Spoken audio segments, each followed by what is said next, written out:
Welcome back to the Mountain Morning Show, and I am very happy to have Nexxus ITC here in our studio as we start to talk about something very important. And if you don't think it's important, it's only because it hasn't happened to you yet, and then you're going to cry, and I'd rather that didn't happen to you. So we're talking cybersecurity, and I'm very happy to have Earl Foote here, who is the CEO and security guru, chief technology consultant, and more at Nexxus ITC, along with Travis Gunn, who is an IT specialist and advisor. Welcome both of you to the show. It's terrific to have you guys here. Good morning, Joe. It's nice to be back. Welcome back. It's high time you were here because I've had problems since you were gone. Yeah. This show is all about what I need, and here's what happened. So a little background. I am, when people say, "Are you a PC or a Mac?" I would identify as a Mac. Mm-hmm. And that's what I have in my home. People who are in the film and TV and photography industry tend to sort of lean that direction, I think. Mac. Yeah. Right? Mm-hmm. It's sort of for art, and up until just recently, we've all believed that we were untouchable because there weren't people making viruses for Macs. Things have changed, and I got a pretty nasty one the other day, something that's called ransomware. Correct. Right? So tell me a little bit about what ransomware is and what the kind of risk that you have involved with that can be. Yeah, so you're absolutely right, Joe. There is now ransomware, which is a type of malware that is out there for Macs and will infect a Mac. Fully functional ransomware. A ransomware is a lot like what it sounds. It is a malware piece of software that infects a machine.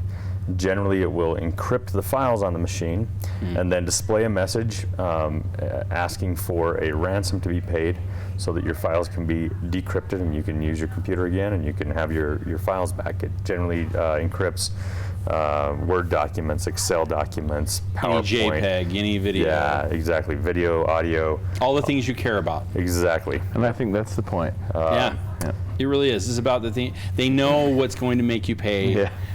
And these are bold people.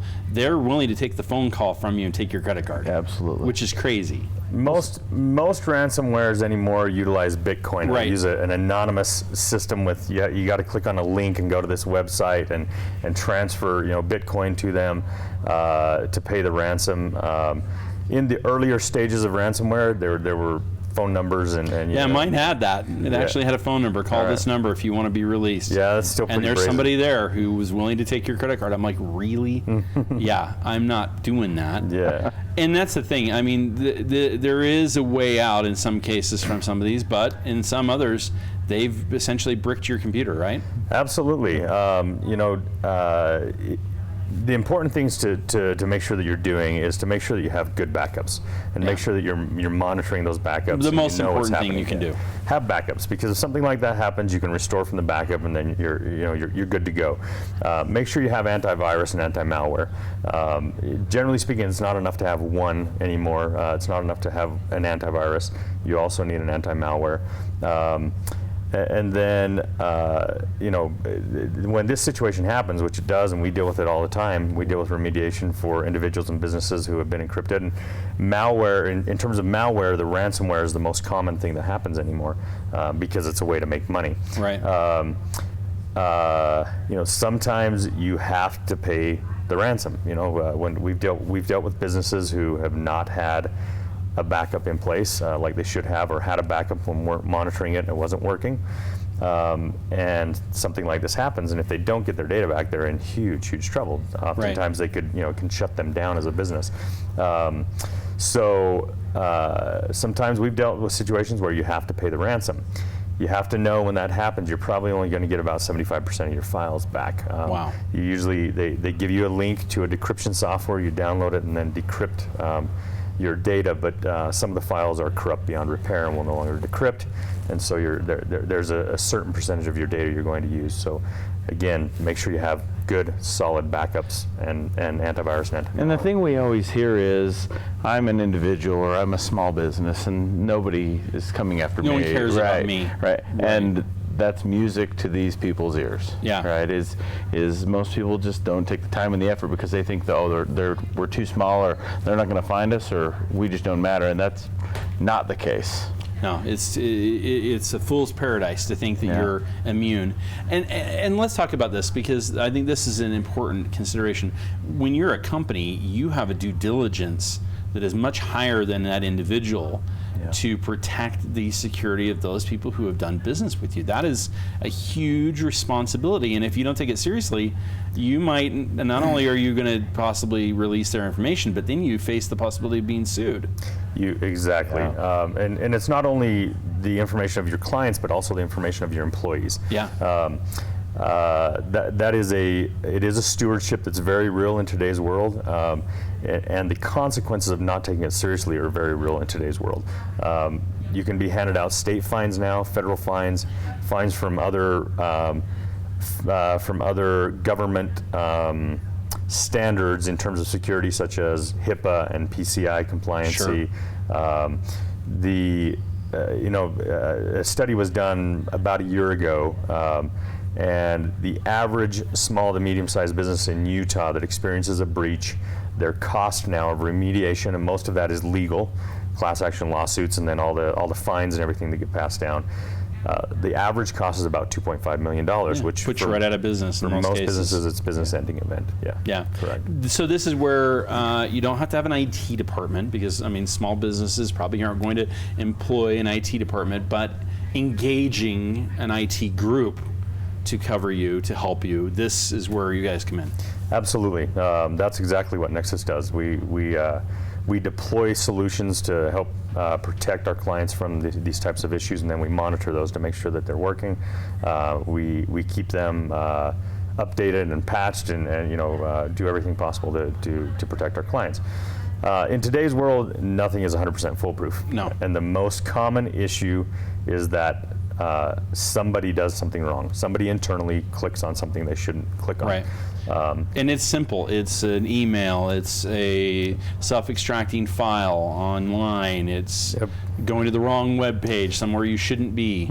Or the right web page at times. Sometimes. Right? Yeah. We think it's some of the biggest companies that have been spoiled by this. This can happen to anyone. Yeah, absolutely. But let's talk about some key important things to talk about when that happens, because inevitably there's somebody right now who's watching this program who just found out today that they've got something nasty happening on their computer.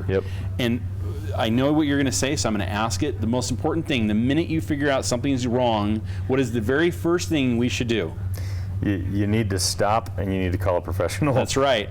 And you unplug from that internet. You do. That is the very first thing. You want to isolate that computer from your network, everything from your printer to all of it. You want to get that thing isolated. You do. Shut it down, and don't do anything more with it.